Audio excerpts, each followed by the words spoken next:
Bienvenue mes élèves de la troisième année du secondaire. J'espère que vous allez très bien. أهلا بكم ولادي وبناتي طلبة وطلبات الصف الثالث الثانوي. أتمنى يا رب تكونوا بخير وفي أحسن حال. رمضان كريم وكل سنة طيبين، ويا رب يجعله كده شهر كريم عليكم ومبارك. النهارده إن شاء الله ميعادنا مع الجزء الأول من حل تدريبات على الدرس الثالث بالوحدة الثالثة. أتمنى إن انتم تكونوا ذاكرتوا وجاهزين لحل التدريبات. عندنا تدريبات لذيذة النهاردة قوي، فمن غير كلام كتير يلا بينا نبدأ على بركة الله ونقول بسم الله الرحمن الرحيم ونصلي على الرسول صلى الله عليه وسلم خاتم الأنبياء والمرسلين. كالعادة بنبدأ في الجزء الأول دايما زي ما تعودنا اللي هو جزء الكومبرينسيون والسيتوياسيون. كومبرينسيون اللي هي قطع عليها أسئلة، والسيتوياسيون اللي هي المواقف. طيب عشان نحل السؤال دوت دايما بقول انه لازم تكون حضرتك حصيلتك اللغويه من معاني الكلمات وفهم القواعد تكون قويه جدا، عشان لما نقرا دلوقتي القطعه يبقى سهل علينا نترجمها، وبالتالي نقدر نحل عليها الاسئله. طيب يلا بينا، يلا. Lisez ce document puis choisissez la bonne réponse. اقرا هذه الوثيقه ثم اجب على أو اختار الإجابة الصحيحة. هنا بيقول لي choisissez seulement 6 phrases، بيختار 6. احنا بقى هنحل بقى في العند فيها هنحل ال7. طيب زي ما انتوا شايفين القطعة جاية في شكل ميل، واحنا عارفين الميل بيبقى مرسل من إلى الموضوع، مرسل من فلان إلى علان، رأس الموضوع كذا. فده مرسل من ماسيو @gmail.com لماكسيم @yahoo.fr. العنوان فواياج، رحلة. فهنا ماسيو بيقول سالو ماكسيم، je suis en voyage à Lyon pour mon travail. أنا مسافر لليون عشان شغلي. Un soir, je me suis promené dans le centre-ville. في يوم من الأيام كده في المساء كنت بتنزه أو اتنزهت. je me suis promené هنا الفيرب في الباسي كومبوزي، تنزهت في وسط البلد. c'est 20 heures، الساعة 8 مساء أو الساعة 8. mais tous les magasins sont fermés، لكن كانت المحلات قفلت، كل المحلات قفلت. alors j'ai décidé d'aller dans un restaurant. المهم اني قررت الذهاب لمطعم. j'ai choisi une table à côté de la fenêtre، اخترت ترابيزة جنب الشباك. j'ai une grande faim، كنت جعان جدا. dehors il n'y a pas de circulation، في الخارج ما كانش في حركة. je suis très surpris de ce calme extraordinaire pour une grande ville comme Lyon. بالنسبة لي أنا كنت يعني مذهول مندهش جدا من هذا الهدوء الغير طبيعي، الاكستراوردينير اللي هو يعني بما معناها الغير طبيعي، الاستثنائي بالنسبة لبلد زي ليون. à 21 heures exactement، الساعة 9 بالضبط، j'ai entendu un grand bruit، سمعت صوت كبير. des personnes ont commencé à sortir، à danser et à chanter dans la rue. أشخاص بدأت تخرج ترقص تغني في الشارع. tu sais pourquoi؟ انت عارفة ليه؟ l'équipe de foot de Lyon a gagné. فريق كرة القدم بتاع ليون كسب. Je sais maintenant quel est le sport le plus populaire en France. أنا عرفت دلوقتي الآن ما هي الرياضة الأكثر شعبية في فرنسا. Je veux te raconter la fin de cette soirée. هبقى أحكي لك في نهاية la fin de cette soirée، نهاية هذه السهرة demain، غدا. وده بالنسبة للميل بتاع أخونا ماسيو لأختنا ماكسيم. طيب طالما انت فهمت القطعة كويس يبقى مفيش مشكلة من الأسئلة، بس تكتر بقى من الأسئلة اللي فيها اللي فيها شوية كده. طب تعالى نشوف. ماسيو écrit ce mail pour inviter Maxime، يعني ماسيو كتب أو يكتب هذا الميل عشان inviter Maxime، يدعو ماكسيم، ولا décrire un match de football، يوصف ماتش كورة، ولا décrire sa soirée à Lyon، يوصف سهرته في ليون، ولا exprimer ses goûts، كان بيعبر عن ميوله. ايوه برافو صح. لا هو كان الاحداث اللي احنا شرحناها دلوقتي لا هو بيدعوها، ولا هو بيوصف ماتش، ولا هو بيعبر عن ميوله، ده هو بيوصف سهرته في ليون. يبقى الإجابة رقم سي.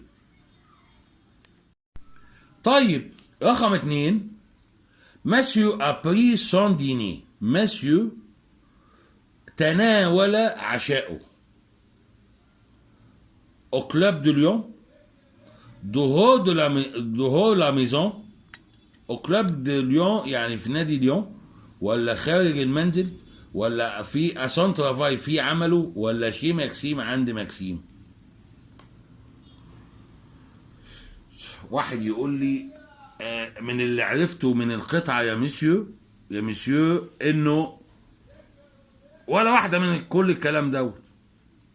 اقول له مش قوي كده، ما احنا لسه بنقول خد بالك من الأسئلة، مش زمن الأسئلة المباشرة قوي دي ولا وراح وانتهى. دلوقتي بيعتمد على تشغيل دماغك، انت فهمت القطعة تمام كده. فهو اتناول عشاؤه، مش موجود ولا واحدة من دول، ولكن الأقرب ليها اللي هو في نادي ليون لأ، في عند ماكسيم لأ طبعا، في عمله لأ.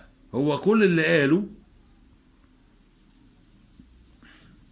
انه راح لمطعم.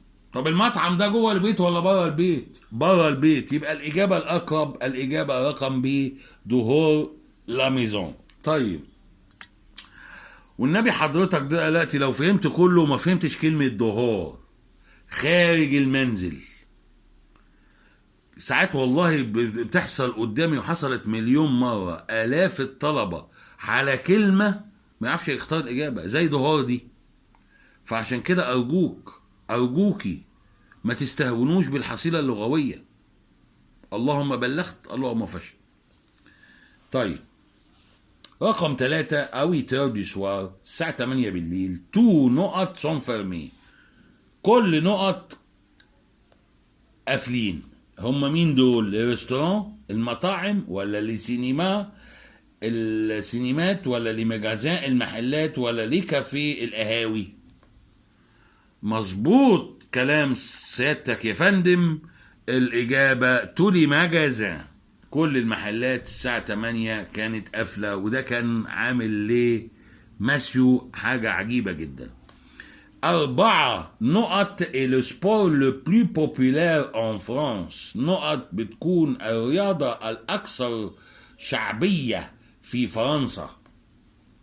لو فوتبول، ولا لو باسكت، ولا لو فولي، ولا لو تنس، كرة القدم، ولا الباسكت، ولا الفولي الكرة الطايرة، ولا التنس. طبعا لما سمع الضجة والناس قاعدة تخرج وخرجت ورقصت وغنت وبتاع، ليه؟ عشان فريق كرة القدم كسب. يبقى الإجابة رقم A. 5 ماسيو et à Lyon pour، ماسيو بيكون في ليون عشان passer ses vacances يقضي اجازته. travailler يعمل. faire du shopping يعمل shopping. visiter sa famille يزور عيلته. في اول جملة في القطعة ان هو رايح عشان عمل، يبقى travailler العمل، يعمل. Les Lyonnais sont sortis dans la rue pour شعب مدينة أو سكان مدينة ليون، الليونيين sont sortis خرجوا في الشارع عشان se promener يتنزهوا، ولا jouer au football يلعبوا كورة، ولا exprimer leur joie يعبروا عن فرحتهم، ولا recevoir le joueur يستقبلوا اللعيبة. طبعا من فهمك للموضوع رقصوا وغنوا في الشارع، يبقى عملوا ايه؟ دي تتقال عليها تنزه، ولا يتقال عليها لعب كورة، ولا تعبير عن فرحة؟ الإجابة تعبير عن فرحة، عن فرحتهم. نيجي بقى للسؤال السابع اللي هو قال لك حل 6 احنا بقى بالعند فيهم هنحل السابع. À 8 heures du soir, les rues de Lyon ont été. الساعة 8 مساء شوارع ليون كانت أنيمي زحمة، كالم هادية، بلوكي مقفولة، بريونت مزعجة. ها معروفة، كانت هادية. الإجابة رقم ب. الإجابة رقم ب. طيب ننتقل بعد كده للسؤال الجميل بتاع سيتواسيون. نركز مع بعض بقى كده في السيتواسيون ونقول ايه بقى.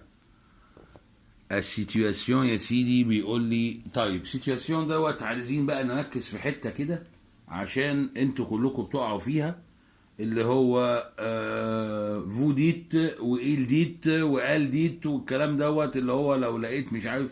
يا جماعه انا عايز اقول لكم انه انتوا ابعدوا عن القصه ديت. افهم راس السؤال بيقول ايه، وعندك بتبقى 4 اجابات انت بتختار منهم. 4 اجابات انت بتختار منهم، فبالتالي لو سمحت افهم كويس. زي المثال الاولاني: Votre copain vous demande ce que vous avez fait ce week-end. Votre copain يعني زميلك. سألك vous demande عما اللي هتعمله vous avez fait او اللي عملته vous avez fait. ده في الايه؟ في الماضي. بس السؤال في الماضي، يبقى صاحبك زميلك سألك على اللي عملته هذه الأجازة. هو يقول، دي معروفة اهو. يبقى صاحبك سألك عما اللي عملته في الأجازة. هو يقول سألك اللي انا هو كمان خلاص سألك اهو، فهو يقول. يبقى هو يقول. طب لو قال لك انت تقول، يبقى سألك انت تجاوب، يبقى انت إجابة. انما هنا سألك يبقى هتدور على سؤال. هو يقول يبقى هو اللي هيسأل، يبقى هتجيب لي سؤال بقى هنا. هاتها كده، ما تاخدهاش بان هو إيل يعني، لانه في بعض الحاجات بتبقى إيل برضه وما تبقاش سؤال، بتبقى إجابة. فعشان كده ركز وفصص الجملة. يبقى المفروض يقول لك ايه؟ انت عملت ايه في الاجازة دي؟ يبقى كاسكو tu as acheté au marché مثلا. ماذا اشتريت؟ اشتريت ايه من السوق؟ comment est-ce que tu as passé ton week-end؟ كيف قضيت اجازتك؟ ولا comment tu es allé au lycée؟ كيف ذهبت الى المدرسة؟ ولا الويك اند سي كال جور؟ الاجازة اي يوم؟ طبعا شوف احنا ترجمنا الاربعة اهوت. يبقى ce que vous avez fait يعني اللي عملته في الاجازة. يبقى السؤال هيكون كيف قضيت الاجازة؟ ايوه، يبقى الاجابة هتبقى رقم ب. كيف قضيت انت الاجازة؟ سهلة جدا. 2 vous rencontrez votre ami après le week-end. vous lui dites. ركز يا جميل انت وهي. vous rencontrez قابلت زميلك بعد الاجازة. vous lui dites انت قلت له، يبقى انت قابلت زميلك بعد الاجازه. انت قلت له vous lui dites le vendredi c'est le week-end en Égypte. الجمعه بتكون الاجازه في مصر، ولا les Égyptiens passent le week-end au jardin public، المصريين بيقضوا الاجازه في الحدائق العامه، ولا le samedi et le dimanche c'est le week-end en France، السبت والحد الأجازة في فرنسا، ولا où tu as passé ce week-end؟ أين قضيت هذه الأجازة؟ يبقى هو بيقول لك أنت قابلت صاحبك بعد الأجازة، أنت قلت له، ينفع تقول ولا واحدة من الأربعة دول؟ فانت قلت له ايوه اين قضيت هذه الاجازه؟ الاجابه اين قضيت هذه الاجازه، ملهاش غير كده، ما ينفعش ولا واحده من الثلاثه اللي فوق. طيب 3 vous racontez، خد بالك هنا كنت rencontrer قابلت، هنا raconter تحكي، à votre ami لصاحبك vos activités le week-end dernier vous dites، يعني أنت تحكي لزميلك لصاحبك أنشطتك أنشطتك الأجازة الأخيرة. أنت تقول j'aime le week-end، أنا أحب الأجازة. je suis allé à l'école، أنا رحت المدرسة. j'ai passé toute la journée au club، قضيت طول اليوم في النادي. le week-end c'est super، الأجازة بتكون رائعة. ها أنهي واحدة اللي تتماشى مع أنت بتحكي لزميلك أنشطتك في الأجازة الأخيرة؟ قلت له إيه؟ بحب الويك-اند، ولا ذهبت المدرسة، ولا قضيت طول اليوم في النادي، ولا الأجازة دي خطيرة؟ طبعا رقم سي، j'ai passé toute la journée au jardin au club. طيب 4 vous informez de votre ami sur ses goûts il vous dit. هنا بقى بقول لك الحاجات اللي هي دي التركات بقى الصغيره اللي هو بيعمل لك فيها ايه، سسبنس في السؤال. يعني بيقول لك انت استعلمت من صديقك على ميوله. il vous dit، هو قال لحضرتك، يبقى استعلمت من زميلك على ميوله. قال لك ايه؟ يبقى استعلمت خلاص. يبقى يقول لك ايه بقى؟ je suis à la campagne avec ma famille، انا بكون في الريف مع عيلتي. j'ai peur des animaux، انا بخاف من حيوانات. j'aime photographier le coucher du soleil، انا بحب اصور الغروب بتاع الشمس. qu'est-ce que tu aimes، ماذا تحب أنت؟ يبقى استعلمت عن ميولك، أو استعلمت من صاحبك عن ميوله. سيجو il vous dit، هو قال لك ايه بقى؟ قال لك انا بحب اصور غروب، هي دي. انما لا انا في الريف مع عيلتي، ولا انا بخاف من حيوانات، لان دي كلها مش ميول. يبقى الاجابه رقم سي. 5 votre petit frère، اخوك الصغنن حلاوه. vous demande votre petit frère vous demande، سألك ce que le fermier fait، اللي بيعمله الفلاح ايه؟ vous dites. يبقى اخوك سألك، اخوك الصغير سألك هو الفلاح ده بيعمل ايه؟ سألك خلاص. vous dites دي يعني انت بتقول بقى، يبقى انت هتجاوبه. خلاص هسألك انت هتجاوبه. في ترى بقى بيعمل ايه؟ c'est la ferme de mes grands-parents، هذه مزرعة جدي وجدتي. ما تنفعش. il vient de rentrer de la ferme. تو راجع من المزرعة. تو فاكرين فينير دو اللي هو الزمن اللي خدناه بتاع فينير دو ده الباسي ريسون. طيب dans la ferme on trouve beaucoup d'animaux. في المزرعة بنجد كثير من الحيوانات. لغاية دلوقتي ما لقيتش الإجابة بتاعت أخوك اللي سألك قال لك الفلاح بيعمل إيه فأنت قلت له.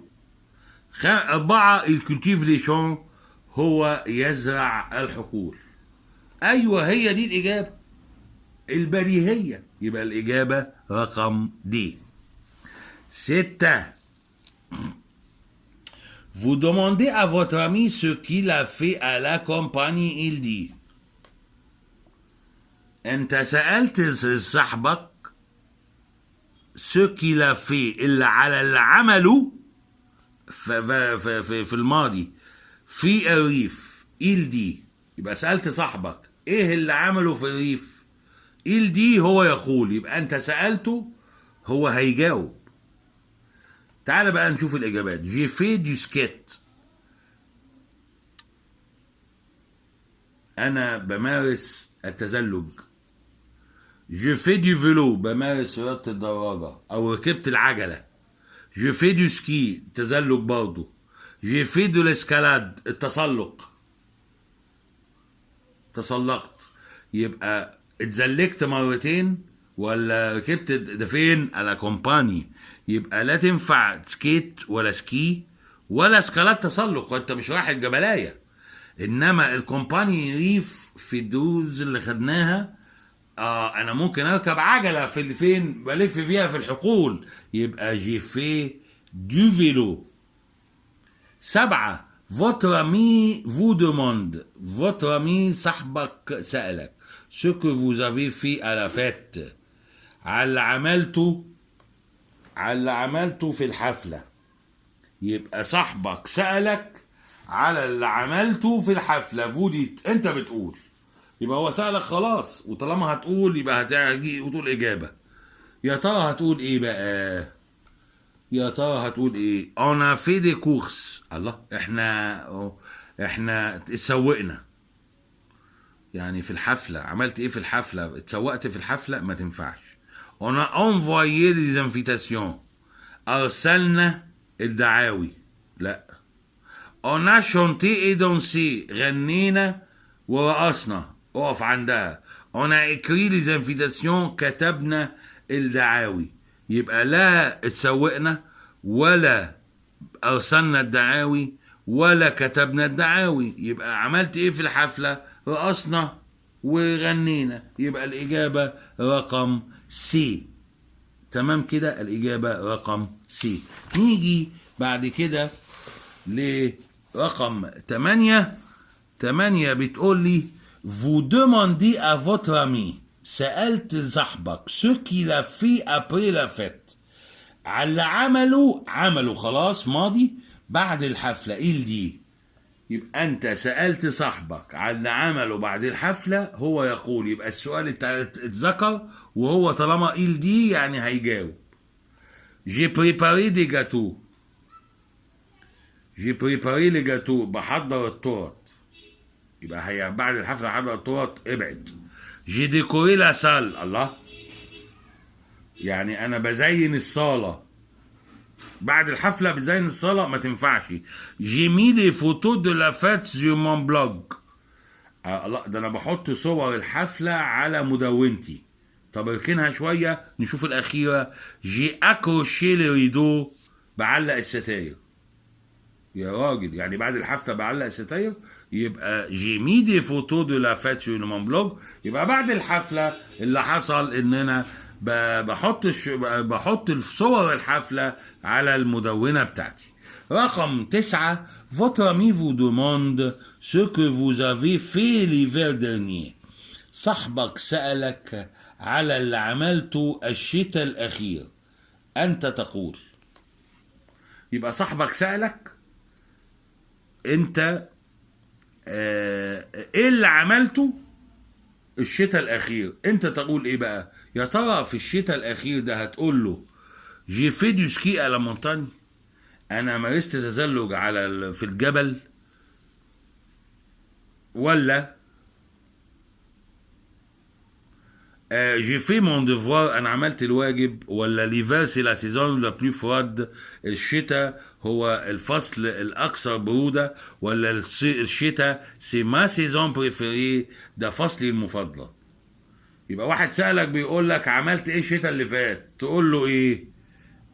اخر اتنين ما استبعدهم، اللي فوقيها بعمل دفواري يبقى استبعدها، يبقى ما فيش غير ان انا تزلجت في الجبل.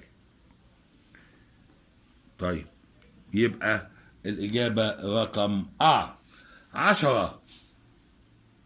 La fête a commencé à 20h, mais vous êtes arrivé à 21h. Votre ami vous demande.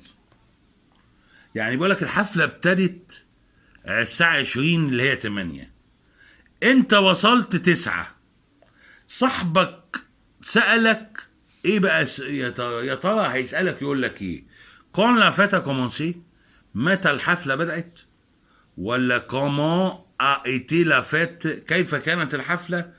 ولا avec qui tu viens à la fête، مع مين جيت الحفلة؟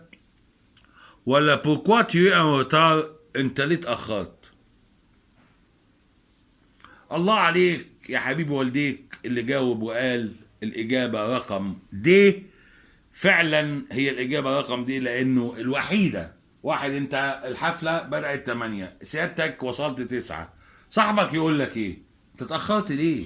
ما يقولكش ابدا متى الحفلة بدأت، ولا كيف كانت الحفلة، ولا مع مين انت جيت، استحالة. انما يقول لك انت ليه اتأخرت.